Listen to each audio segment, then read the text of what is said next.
नीलाम्बुजश्यामलकोमलाङ्गं सीतासमारोपितवामभागं पाणौ महाशायकचारुचापं नमामि रामं रघुवंशनाथम्। सच्चिदानन्दरूपाय विश्वोत्पत्त्यादिहेतवे तापत्रयविनाशाय श्रीकृष्णाय वयं नुमः। अतुलितबलधामं हेमशैलावदेहं धनुजवनकृशानं ज्ञानिनामग्रगण्यं सकलगुणनिधानं वानराणामधीशं रघुपतिप्रियभक्तं वातजातं नमामि। श्री राम जय जय राम, श्री राम जय जय राम। धर्म प्राण सत्संग प्रेमी सज्जनों, भागवत के मोती में आज 19वें अध्याय से वो 2 श्लोक लाया हूँ जिस पर पूरी भागवत की कथा खड़ी है। इन्हीं 2 प्रश्न भी समझ लो। इन्हीं 2 प्रश्नों को विस्तार के लिए दूसरे अध्याय से लेकर के और 12वें अध्याय तक की कथा कही, 12वें स्कंद तक की कथा कही गई है। लेकिन इन 2 श्लोकों तक पहुँचने से पहले थोड़ा उसका प्रसंग जान लेना होगा आपको, हैं? आप परीक्षित जी ने वो गलती तो कर दी कि समीक ऋषि के गले में मरा हुआ सांप लपेट दिया और घर आए, और घर आकर के आज जब सर पर से मुकुट उतारे और उस मुकुट वाले सोने का था और उसमें बैठा कलयुग जो सर पर से उतरा, तो उनको ध्यान आया कि उन्होंने क्या गलती कर दी और अपनी गलती के प्रायश्चित के लिए स्वयं दंड भी निर्धारित करते हैं कि मेरे पर प्रभु जितना कठोर दंड दे सकते हैं दीजिए, ताकि फिर मेरे अंदर इस प्रकार की गलती करने का साहस न पैदा हो, मेरा राजपाट चला जाए, मेरा सब कुछ नष्ट हो जाए, हैं? जो भी कठिन से कठिन दंड हो वो मुझे प्राप्त हो जाए। और तभी किसी से उनको पता चलता है कि समीक ऋषि का जो लड़का है उसने श्राप दिया है कि आज के ठीक 7वें दिन आपको वो तक्षक नाग डसेगा और आपकी मृत्यु हो जाएगी। सुनकर के परीक्षित को बड़ी प्रसन्नता हुई कि मेरे पाप का दंड निर्धारित हो गया। तो एयर इज ह्यूमन, गलती करना मनुष्य का स्वभाव है, लेकिन गलती पर प्रायश्चित करना भी मनुष्य का स्वभाव है। और जो गलती पर प्रायश्चित नहीं करता है उसको मनुष्य कहा भी नहीं जा सकता है। तो अपनी गलती के लिए परीक्षित जी हर प्रायश्चित करने को तैयार थे। और जब सुने कि आज के 7वें दिन ऋषि के पुत्र ने श्राप दिया है कि तक्षक हमको डसेगा और हम मर जाएंगे, उनको बड़ी प्रसन्नता हुई। उन्होंने कहा कि हो तन विषय विराग भवन बसतवा चौथपन, राज्य करते करते वृद्धावस्था आ गई और वैराग्य नहीं हो रहा है, चलो इसी बहाने वैराग्य तो हुआ, क्योंकि मनुष्य मृत्यु के बारे में सोचता ही नहीं, मृत्यु की बात तो उसे सुहाती ही नहीं। जबकि दुनिया में एक ही चीज़ निश्चित है, हमारी सबकी एक मंजिल निश्चित है, सब में कॉमन टू ऑल है। वो क्या है? मौत। सब में कॉमन टू ऑल है, राजा से लेके रंक तक सब में यह सामान्य है कि सब मरेंगे। जाता से ही ध्रुव मृत्यु, ध्रुवम जन्म मृतस्य च। लेकिन सत्संग में भी लोगों को मरने वाली बात पसंद नहीं आती है।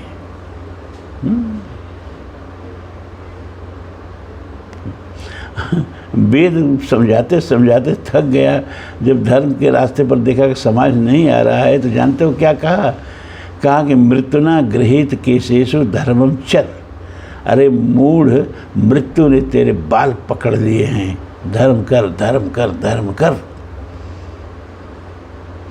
कबीर ने इसी का अनुवाद किया अपने साखी में कि कबीरा कहाँ गर्भिए काल गहे है केश, न जाने क हमारी हैं की घर की परदेश।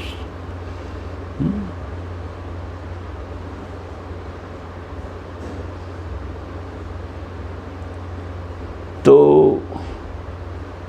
हम यात्रा कर रहे हैं कहाँ? बद्रीनाथ, केदारनाथ, 12 ज्योतिर्लिंग, गंगा सागर। अरे छोड़ो, ये यात्रा कर भी रहे कि नहीं कर रहे, लेकिन एक WT यात्रा हमें प्रकृति करा रही है।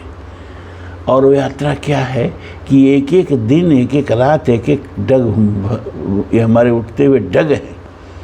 और ये उठते हुए कदम सिर्फ और सिर्फ हमें मृत्यु की तरफ लिए जा रहे हैं। जीवन के एक एक दिन छीज रहे हैं, एक एक दिन घट रहे हैं। तो परीक्षित ने कहा कि अच्छा हुआ, कम से कम मृत्यु सामने खड़ी हो गई, संसार से वैराग्य तो होगा। और फिर उन्होंने प्रावेशन करके, अनशन करके, अन्न जल त्याग करके और गंगा के तट पर जा करके उसके दक्षिणी किनारे पर उत्तराभिमुख होकर के बैठ गए और राजपाट अपने लड़के जन्मेजय को दे दिया। तो परीक्षित के इस प्रावेशन का, अनशन का समाचार और शरीर त्यागने के संकल्प का समाचार और उनको शापित होने का समाचार जब ऋषियों महर्षियों ने सुना, तो वो सभी ऋषि महर्षि आए और परीक्षित के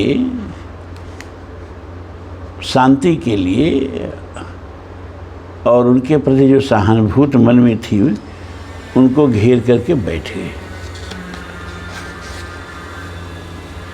उन ऋषियों में उस समय के सभी स्वनाम धन्य ऋषि अत्रि हैं, वशिष्ठ हैं, च्यवन हैं, शारद्वार हैं, अरिष्टनेमी हैं, भृगु है, अंगिरा है, पराशर हैं, विश्वामित्र है, परशुराम हैं।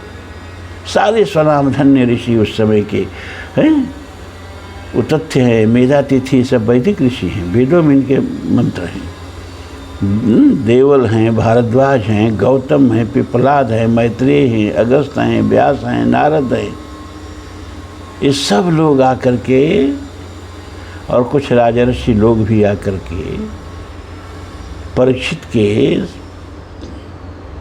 सहानुभूति के लिए उनके साथ बैठ गए और उन्होंने कहा कि जब तक आप शरीर का त्याग नहीं करेंगे तब तक हम लोग यहीं बैठे रहेंगे।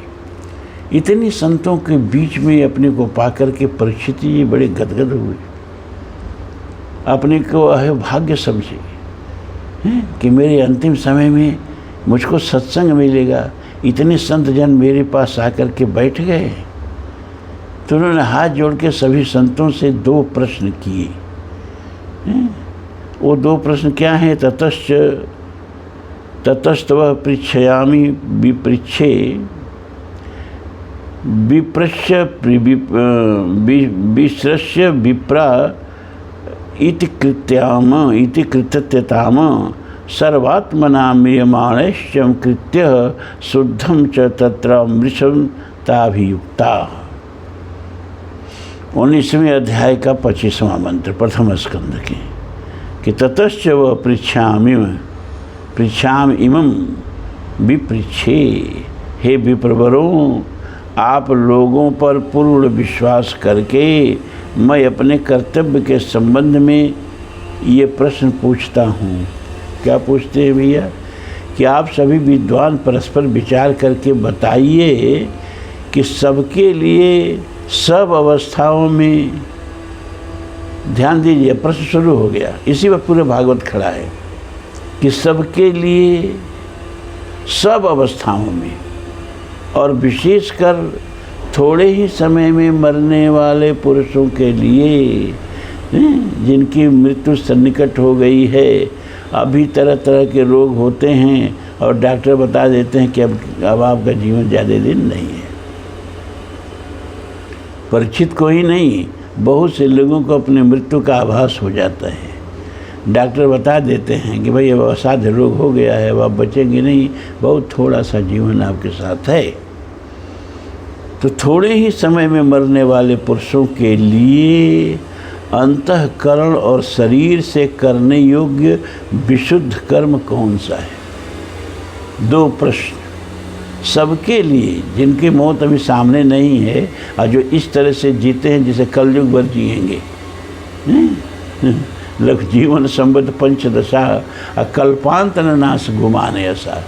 अभी मौत जिनके आसपास फटक नहीं रही है, कम से कम मौत कब फटक जाएगी तो कोई नहीं जानता। अभी एरोप्लेन दुर्घटना हुई और जहाज़ में जो आरूढ़ थे वो तो मरे ही।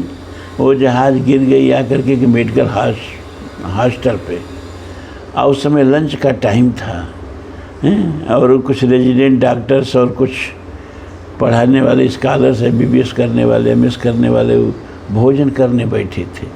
46 लोग उसमें दब के मर गए। बैठ के भोजन कर रहे हैं, ज़िंदगी निश्चित नहीं है, ज़िंदगी का कोई भरोसा है? पानी केरा बुदबुदा असमानुष की जात, अरे देखत ही छुप जाएंगे जो तारे पर भात।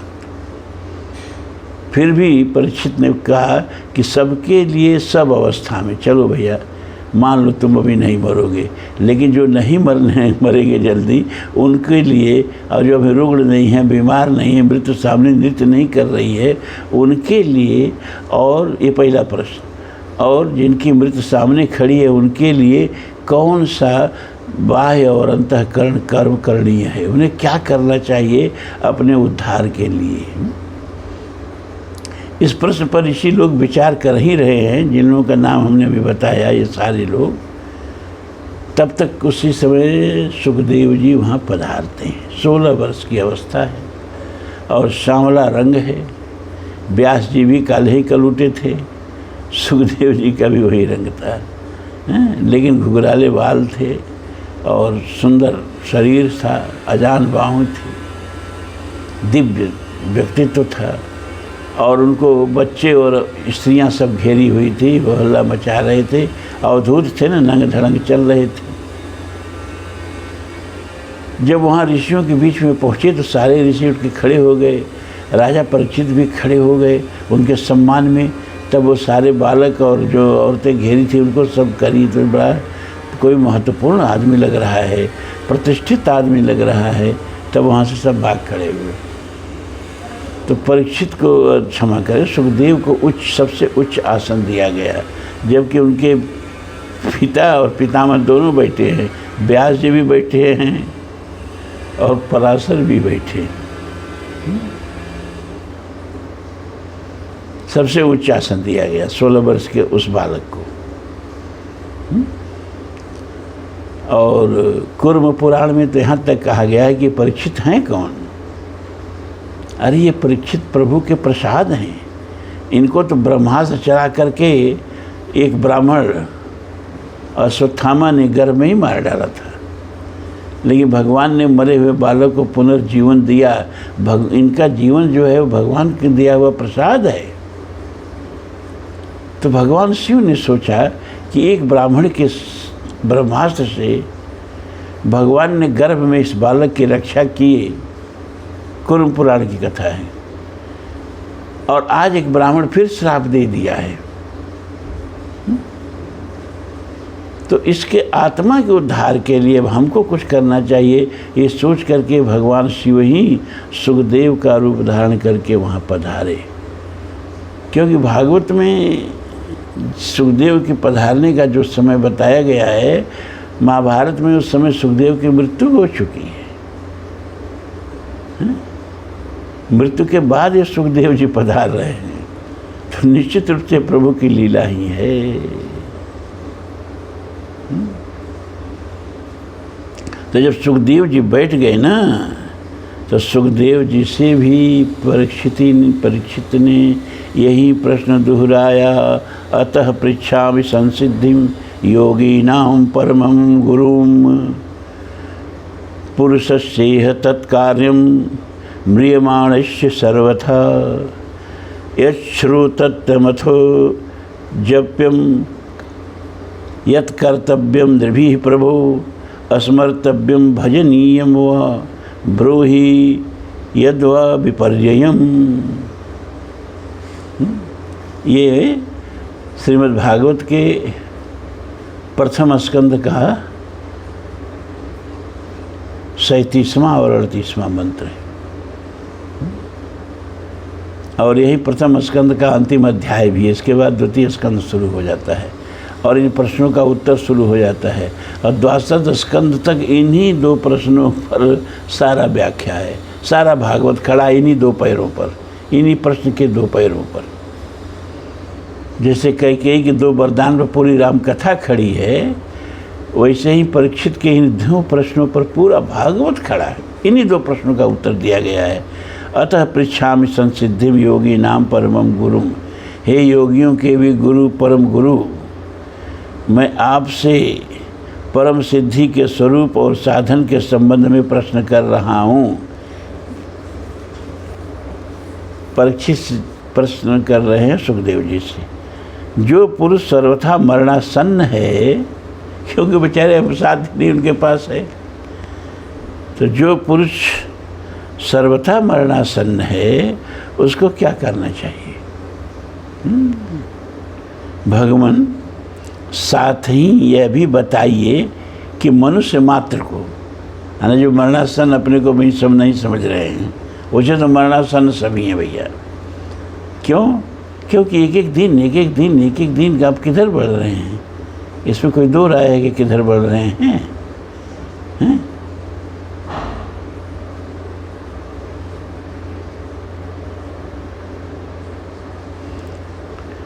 तो साथ ही यह भी बताइए कि मनुष्य मात्र को क्या करना चाहिए।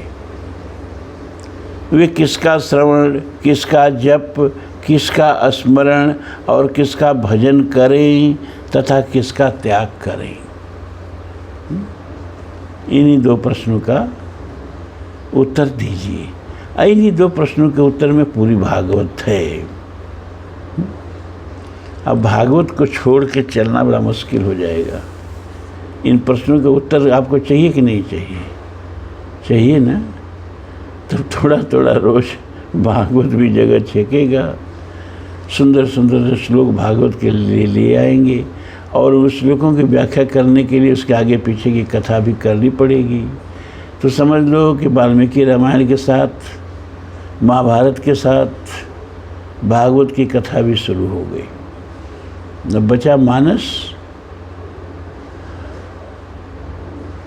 तो उपनिषद जब खत्म हो जाएगा तो मानस भी शुरू करेंगे। बहुत थोड़े समय में बहुत कुछ देना है आप लोगों को, ताकि आप लोगों को रोज़ जो आकर के बैठ जाते हो न भैया, बहुत बहुमूल्य समय आप लोग देते हो, तो आप लोगों की न लगे कि हम लोग यहाँ से कुछ पा के नहीं जाते। आपको लगे कि आप do यहाँ पाते हो कहीं भी भारत में घूम के पाओगे तो नहीं पाओगे। मेरी कोशिश यही है, आप लोगों को संतुष्ट करने के लिए। अब आइए, कल तो व्यास जी को ठेल के वाल्मीकि जी, हमको याद ही नहीं रहा कि महाभारत का टर्न है। कीचक का वध हो गया है। अब कीचक का वध कोई सामान्य बात नहीं है। बहुत लोगों को कीचक जो है वो विराट की तरफ से पराजित किया था। 105 भाई थे, कीचक को लेके 106 भाई, और 10,000 हाथी का बल था। बहुत राजाओं महाराजाओं को सताया था। तो उसके मृत्यु का समाचार बड़ी तेजी से चारों तरफ फैल गया। तो कौरवों के भी कान खड़े हो गए। कीचक को भीम के अलावा मार कौन सकता है? गुप्तचरों को भेजा, पता लगाओ। तो गुप्तचर आए, कहे कि भगवान पता तो नहीं लगा राजन। पता लगा कैसे? भेष बदल के ये सब पड़े हुए थे। द्रौपदी भरी सभा में लात से मारी जा रही है, 100 के साथ बांध करके जलाने के लिए ले जाया जा रहा है, तब भी जल्दी कोई कुछ नहीं बोल रहा है। ऐसे में पता लगाना इतना आसान था? तो अब विचार विमर्श हो रहा है क्या किया जाए। ये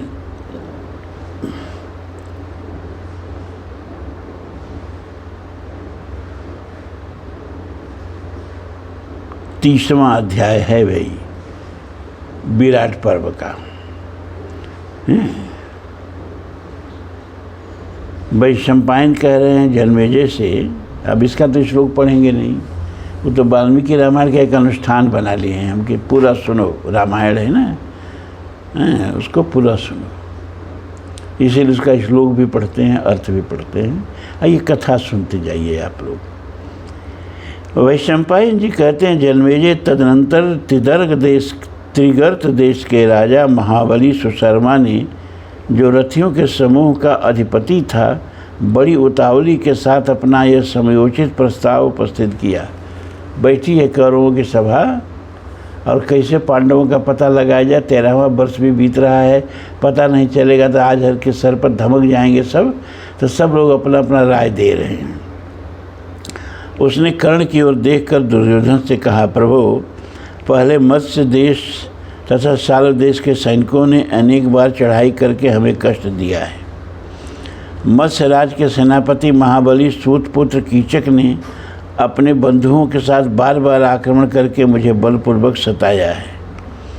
मत्स्य नरेश ने बहुत बार अपने बल पराक्रम से धावा करके मेरे समूचे राष्ट्र को क्लेश पहुंचाया है। मत्स्य नरेश उनसे विराट को कह रहे हैं। पहले बलवान कीचक ही उनका सेना नायक था। वह दुष्टात्मा बहुत ही क्रूर और क्रोधी था। इस भूतल पर अपने पराक्रम के लिए उसकी सर्वत्र ख्याति थी। अब वह निर्दयी और पापाचारी कीचक गंधर्वों द्वारा मार डाला गया। द्रौपदी कहती थी मेरे रक्षा में 5 गंधर्व हैं, तब ये हुआ कि यही गंधर्वों ने मार डाला। उसके मारे जाने से राजा विराट का घमंड चूर चूर हो गया होगा। अब वे निराधार एवं निरुत्साह हो गए होंगे, ऐसा मेरा विश्वास है।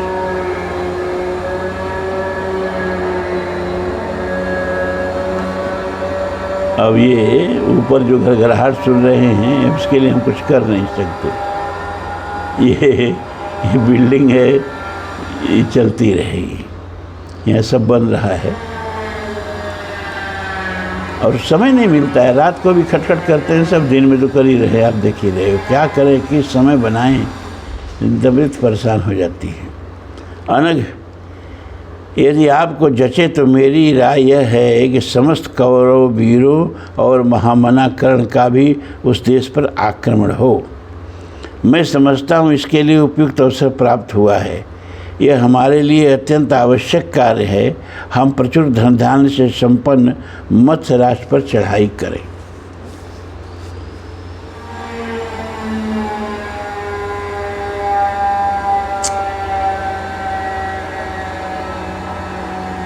विराट को नीति से वश में करके हम सुख से रहेंगे। इससे आप लोगों की सेना और शक्ति की वृद्धि भी होगी, इसमें संशय नहीं। त्रिगर्त राज का यह कथन सुनकर कर्ण ने राजा दुर्योधन से कहा, सुशर्मा ने ठीक कहा है। यह समयोचित होने के साथ ही हमारे लिए हितकर भी है। इसीलिए सेना को सुसज्जित करके उसे कई टुकड़ियों में बांटकर हम लोग शीघ्र यहाँ से कूच कर दें, अथवा अनग आपको जैसा ठीक लगे वैसा करें। अथवा कुरुकुल में सबसे वृद्ध हमारे परम पितामह बुद्धिमान भीष्म, आचार्य द्रोण तथा शरद्वान के पुत्र कृपाचार्य, ये लोग जैसा ठीक समझे वैसा ही यात्रा करनी चाहिए। आपस में अच्छी तरह सलाह करके हमें राजा विराट को वश में करने के लिए शीघ्र प्रस्थान कर देना चाहिए। पांडव लोग धन बल तथा पौरुष तीनों से हीन हैं, अतः उनसे हमें क्या काम। राजन, वे अत्यंत अदृश्य छिपे हुए हों या यमराज के घर पहुंच गए हों, हमें तो उद्वेग शून्य होकर विराट नगर की यात्रा करनी चाहिए। वहाँ हम लोग विराट की गौओं को तथा उनके विविध धन रत्नों को हस्तगत कर लेंगे। वैशंपायन जन्मेजय से कह रहे हैं, जन्मेजय, राजा दुर्योधन ने सूर्यपुत्र कर्ण की बात मानकर अपनी आज्ञा का पालन करने के लिए सदा सन्नद्ध रहने वाले छोटे भाई दुशासन को स्वयं ही तुरंत आदेश दे दिया। वृद्धजनों की सम्मति लेकर शीघ्र अपनी सेना को प्रस्थान के लिए तैयार करो। जिधर से आक्रमण का निश्चय हो उस ओर हम कौरव सैनिकों के साथ चलें। महारथी सुशर्मा भी त्रिगतों के साथ निश्चित दिशा की ओर जाएं और अपने समस्त बल एवं वाहनों को साथ ले लें। सब साधनों से संपन्न हो सुशर्मा पहले मत्स्य देश पर आक्रमण करें, फिर पीछे से एक दिन बाद हम लोग भी पूर्ण संगठित हो मत्स्य नरेश के समृद्धशाली राज्य पर धावा बोल देंगे।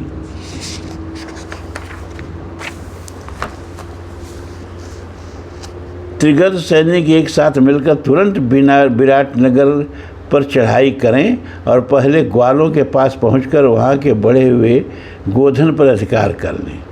फिर हम लोग अपनी सेना को 2 टुकड़ों में बांटकर उनकी लाखों सुंदरता गुणवती गौओं का अपहरण करेंगे। महाराज तदनंतर पूर्ण बैर का बदला लेने की इच्छा वाले त्रिगर्त देशीय रथी और पैदल सैनिक कवच आदि धारण करके तैयार हो गए। वे सभी महान बलवान और प्रचंड पराक्रमी थे। सुशर्मा ने विराट की गौओं का अपहरण करने के लिए पूर्व निश्चित योजना के अनुसार कृष्ण पक्ष की सप्तमी को अग्निकोण की ओर से विराट नगर पर चढ़ाई की। अग्निकोण आप लोग जानते हैं ना, प्रायः पाकशाला उधर बनाई जाती है। दक्षिण और पूरब के कोण को अग्निकोण कहते हैं। राजन फिर दूसरे दिन अष्टमी को दूसरी ओर से सब कौरवों ने मिलकर धावा किया और गौओं के सहस्रों झुंड पर अधिकार जमा लिया। ये 30वां अध्याय विराट पर्व का खत्म हुआ। अब 31वां अध्याय शुरू हो रहा है। चारों पांडवों सहित राजा विराट की सेना का युद्ध के लिए प्रस्थान। वैशंपायन जी कहते, महाराज उन दिनों छद्म भेष में छिपकर उस श्रेष्ठ नगर में रहते और महाराज विराट के कार्य संपादन करते हुए अतुलित तेजस्वी महात्मा पांडवों का 13वां वर्ष भली भांति बीत चुका था। कीचक के मारे जाने पर शत्रुहंता राजा विराट कुंती पुत्र युधिष्ठिर के प्रति बड़ी आदर बुद्धि रखने और उनसे बड़ी आशाएं करने लगे। 13वां वर्ष अब बीत चुका है भैया, अब कोई डर नहीं है। भारत, कौन भारत किसको कह रहा है? वैशंपायन जी जन्मेजय को संबोधित करते हुए कह रहे हैं भारत। तदनंतर 13वें वर्ष के अंत में सुशर्मा ने बड़े वेग से आक्रमण करके विराट की बहुत सी गौओं को अपने अधिकार में कर लिया। उस समय बड़ा भारी कोलाहल मचा। धरती की धूल उड़कर ऊंचे आकाश में व्याप्त हो गई। शंख, दुंदुभी तथा नगारों के महान शब्द सब ओर गूंज उठे। बैलों, घोड़ों, रथों, हाथियों तथा पैदल सैनिकों की आवाज़ सुनकर फैल गई। इस प्रकार इन सबके साथ आक्रमण करके जब त्रिगर्त देशीय योद्धा मत्स्यराज के गोधन लेकर जाने लगे, उस समय उन गौओं के रक्षकों ने उन सैनिकों को रोका।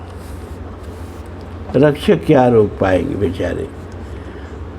भारत तब त्रिगर्तों ने बहुत सा धन देकर उसे अपने अधिकार में करके शीघ्रगामी अश्वों तथा रथ समूहों द्वारा युद्ध में विजय का दृढ़ संकल्प लेकर उन गौ रक्षकों का सामना करना आरंभ किया। त्रिगर्तों की संख्या बहुत थी। वे हाथों में प्रास और तोमर लेकर विराट के ग्वालों को मारने लगे।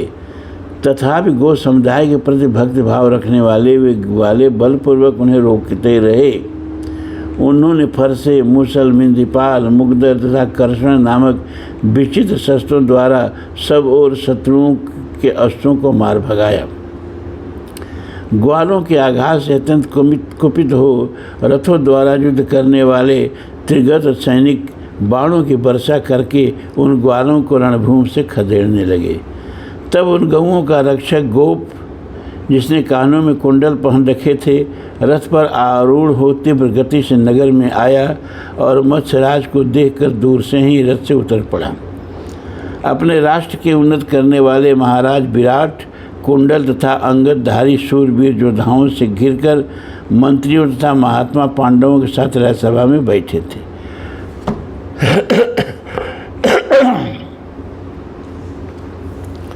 उस समय उनके पास जाकर गोप ने प्रणाम करके कहा, महाराज, त्रिगर्त देश के सैनिक हमें युद्ध में जीतकर और भाई बंधुओं सहित हमारा तिरस्कार करके आपके लाखों गौओं कहाँ कर लिए जा रहे हैं। राजेंद्र, उन्हें वापस लेने छुड़ाने की चेष्टा कीजिए, जिससे आपके वे पशु नष्ट न हो जाएं, आपके हाथों से दूर निकल न जाएं।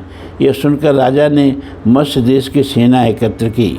उसमें रथ, हाथी, घोड़े और पैदल सब प्रकार के सैनिक भरे थे और वह सेना ध्वज पताकाओं से व्याप्त थी। फिर राजा तथा राजकुमारों ने पृथक पृथक कवच धारण किए।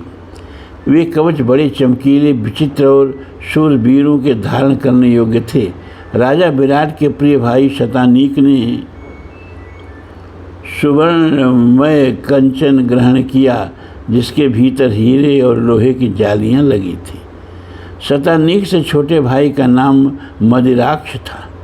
उन्होंने सुवर्ण पत्र से आच्छादित सुदृढ़ कवच धारण किया, जो सारा का सारा संपूर्ण अस्त्र शत्रुओं को सहन करने में समर्थ फौलाद का बना हुआ था। मत्स्य देश के राजा विराट ने अभीद कल्प नामक कवच ग्रहण किया, जो किसी भी अस्त्र शस्त्र से कट नहीं सकता था। इस प्रकार सैकड़ों देवताओं के समान रूपवान महारथियों ने युद्ध के लिए उद्यत हो अपने अपने वैभव के अनुसार कवच पहन लिए। वे सब के सब प्रहार करने में कुशल थे।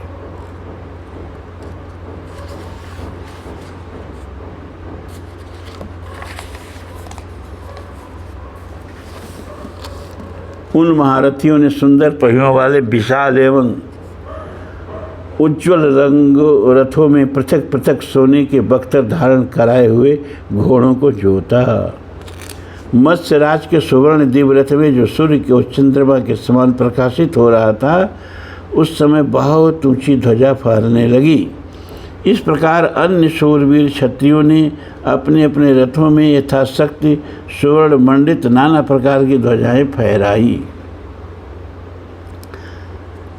जब रथ जोते जा रहे थे, उस समय कंक ने राजा विराट से कहा, मैंने भी एक श्रेष्ठ महर्षि से 4 मार्गों वाले धनुर्वेद की शिक्षा प्राप्त की है। कंक माने कौन? युधिष्ठिर। अतः मैं भी कवच धारण करके रथ पर बैठकर गौओं के पद चिन्हों का अनुसरण करूँगा। निष्पाप नरेश, यह बल्लव कौन? भीम नामक रसोइया भी बलवान एवं शूरवीर दिखाई देता है। इसे गौओं की गणना करने वाले गौशालाध्यक्ष तांतिपाल तथा अश्वों की शिक्षा प्रबंध करने वाला ग्रंथि को भी रथों पर बिठा दीजिए। तांतिपाल और ग्रंथि कौन? नकुल और सहदेव। मेरा विश्वास है कि ये गौओं के लिए युद्ध करने में कदापि मुँह नहीं मोड़ सकते। तदनंतर मत्स्यराज ने अपने छोटे भाई शतानीक से कहा, भैया, मेरे विचार में यह बात आती है कि ये कंक, बल्लव, तंतिपाल और ग्रंथिक भी युद्ध कर सकते हैं, इसमें संशय नहीं है। अतः इनके लिए भी ध्वजा और पताकाओं से सुशोभित रथ दी। ये भी अपने अंगों में ऊपर से दृढ़ किंतु भीतर से कोमल और विचित्र कवच धारण कर लें। फिर इन्हें भी सब प्रकार के अस्त्र शस्त्र अर्पित करो। इनके अंग और स्वरूप विरोचित जान पड़ते हैं। इन वीर पुरुषों की भुजाएं गजराज के सूर्यदंड के भांति शोभा पाती हैं। ये युद्ध न करते हों यह कदापि संभव नहीं, अर्थात ये अवश्य युद्ध कुशल हैं। मेरी बुद्धि का तो ऐसा ही निश्चय है। जन्मेजय राजा का यह वचन सुनकर शतानीक ने उतावले मन से कुंती पुत्रों के लिए शीघ्रतापूर्वक रथ लाने का आदेश दिया। सहदेव, राजा युधिष्ठिर, भीम और नकुल, इन चारों के लिए रथ लाने की आज्ञा हुई। इस बात से पांडव बड़े प्रसन्न थे। तब राजभक्त सारथी महाराज विराट के बताए अनुसार रथ को शीघ्रतापूर्वक जोतकर ले आए। उसके बाद अनायास ही महान पराक्रम करने वाले पांडुपुत्रों को राजा विराट ने अपने हाथ से विचित्र कवच प्रदान किए, जो ऊपर से सुदृढ़ और भीतर से कोमल थे। उन्हें लेकर उन वीरों ने अपने अंगों में यथास्थान बांध लिया। शत्रु समूह को रोक डालने वाले वे नरश्रेष्ठ कुंती पुत्र घोड़े जुते हुए रथों पर बैठकर बड़ी प्रसन्नता के साथ राजभवन से बाहर निकले। वे बड़े वेग से चले। उन्होंने अपने यथार्थ स्वरूप को अभी तक छिपा रखा था। वे सब के सब युद्ध की कला में अत्यंत निपुण थे। कुरुवंश शिरोमणि ये चारों महारथी कुंती कुमार सूर्य मंडित रथों पर आरूढ़ हो एक ही साथ विराट के पीछे पीछे चले। चारों भाई पांडव सूरवीर और सत्य पराक्रमी थे। उन वीरों ने अपने विशाल और सुदृढ़ धनुष की डोरियों को यथाशक्ति ऊपर खींचकर धनुष के दूसरे सिरे पर चढ़ाया। फिर सुंदर वस्त्र धारण करके चंदन से चर्चित हो उन समस्त वीर पांडवों ने नरदेव विराट की आज्ञा से शीघ्रतापूर्वक अपने घोड़े हाँक दिए। अच्छी तरह रथ का भार वहन करने वाले वे स्वर्णभूषित विशाल अश्व हाँके जाने पर श्रेणीबद्ध होकर उड़ते हुए पक्षियों के समान दिखाई देने लगे। जिनके गंड स्थल से मद की धारा बहती थी, ऐसे भयंकर मत वाले हाथी तथा सुंदर दांतों वाले 60 वर्ष के मदवर्षी गजराज, जिन्हें युद्ध कुशल महावतों ने शिक्षा दी थी, सवारों को अपनी पीठ पर चढ़ाए राजा विराट के पीछे पीछे इस प्रकार जा रहे थे मानो चलते फिरते पर्वत। युद्ध की कला में कुशल प्रसन्न रहने वाले तथा उत्तम जीविका वाले मत्स्य देश के प्रधान वीरों की उस सेना में 8,000 रथी, 1,000 हाथी सवार तथा 60,000 घुड़सवार थे, जो युद्ध के लिए तैयार होकर निकले थे। भरतर सब उनसे विराट की वह विशाल वाहिनी अत्यंत सुशोभित हो रही थी। राजन, उस समय गौओं के पदचिन्ह देखते युद्ध के लिए प्रसिद्ध हुई विराट की वह श्रेष्ठ सेना अपूर्व शोभा पा रही थी। उसमें ऐसे पैदल सैनिक भरे थे जिनके हाथों में मजबूत हथियार थे। साथ ही हाथी, घोड़े तथा रथ के सवारों से भी वह सेना परिपूर्ण थी। ये 31वां अध्याय समाप्त हुआ। अब शेष कथा कल।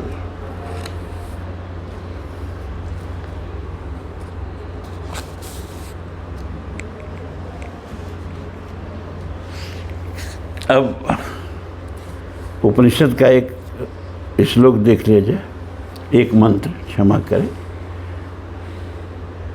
ये क्षमा करें, श्वेताश्वतर उपनिषद के अध्याय 3 का 5वां और 6वां, छोटे छोटे दो लाइन के मंत्र हैं, उनका दोनों को ले लेते हैं। और हाँ, इस मंत्रों की विशेषता है जो हम दोनों सुनाने जा रहे हैं। यह यजुर्वेद के 16वें अध्याय का 2रा और 3रा मंत्र है।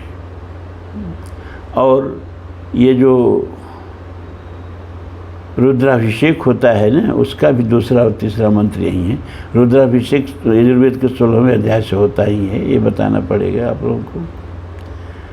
तो या ते रुद्र शिवा तनुर्घोरा पाप काशनी तया नस्तनुवा संतमया गिरिशंता विचाक्षी या मिशुम गिरिशंत हस्ते विभर्षस्तवे शिवाम गिरित्रताम कुरु मां हिंसिम पुरुषम जगत।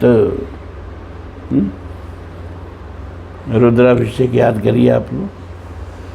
या माने जो, ते माने आपकी, रुद्र ही भगवान रुद्र, शिवा माने कल्याणकारी रूप, तनु माने मूर्ति, अघोरा जो सौम्य है, और अपापकाशिनी जो पुण्यात्माओं के हृदय में प्रकाशित होने वाली है और पापियों के हृदय में रहते हुए भी उसी तरह से प्रकाशित नहीं होती। जैसे दर्पण के सामने आप खड़े हों तो आपका बिंब दर्पण में है, लेकिन दर्पण गंदा है तो बिंब दिखाई नहीं देता है। और दर्पण स्वच्छ हो गया तो आपका बिंब दिखाई दिया। बिंब कहीं आया नहीं, कहीं से गया नहीं, बिंब तो दर्पण के पीछे था, दर्पण में था। दर्पण गंदा था इसलिए प्रकाशित नहीं हो रहा था। उसी तरह से पापियों के हृदय में परमात्मा रहते हैं, लेकिन मलिन दर्पण की तरह होके भी प्रकाशित नहीं होते हैं।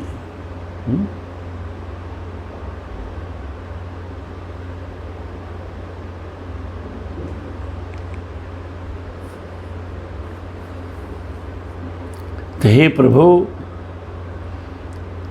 पुण्यात्माओं के हृदय में प्रकाशित होने वाले भगवान, आप अपनी अघोर रूप से, अघोर, घोर माने भयानक, अघोर माने भयानक न हो, जो सौम्य जो रूप है उस रूप से हमें अभिचाक्षी बिलो के देखें, हमारे ऊपर कृपा दृष्टि डाल के देखें। हैं हे गिरित्र, गिर पर रहने वाले, गिर पर कैलाश पर रहने वाले भगवान शिव, अपने उस शांतमयी स्वरूप से हम अपने भक्तों को आप देखें, हम पर कृपा करें। और याम इशुम गिर संत हस्ते विभर्षस्तवे शिवाम गिरतताम कुरुमा हिंसिम पुरुषम जगत। याम इशुम, याम माने जो, इशु माने बाण, गिरिशंत, हे गिर पर रहने वाले, कल्याण करने वाले, हस्ते विभर्षस्तवे, आपने धारण किए हैं हाथ में, किस लिए? अस्तवे माने छोड़ने के लिए। ये जो आप अपने हाथों में छोड़ने के लिए बाण उठाए हुए हैं, धारण किए हुए हैं, शिवाम गिरित तामकुर, उसे कल्याणमयी बनाएं, उसे मत छोड़ें। माँ हिंसिम पुरुषम जगत, और अपने भक्तों से भरे हुए इस संसार को, प्राणियों को माँ हिंसिम, मारे मत, उन पर कृपा करें। इसी मंत्रों से रुद्राभिषेक किया जाता है। ठीक है, तो आज का यही समाप्त करते हैं। ओम पूर्णमदः पूर्णमिदं पूर्णात् पूर्णमुदच्यते पूर्णस्य पूर्णमादाय पूर्णमेवावशिष्यते। सर्वे भवन्तु सुखिनः, सर्वे सन्तु निरामयाः, सर्वे भद्राणि पश्यन्तु, मा कश्चित् दुःखभाग् भवेत्। असतो मा सद्गमय, तमसो मा ज्योतिर्गमय, मृत्योर्मा अमृतं गमय। ओम शांति शांति शांति। ओम।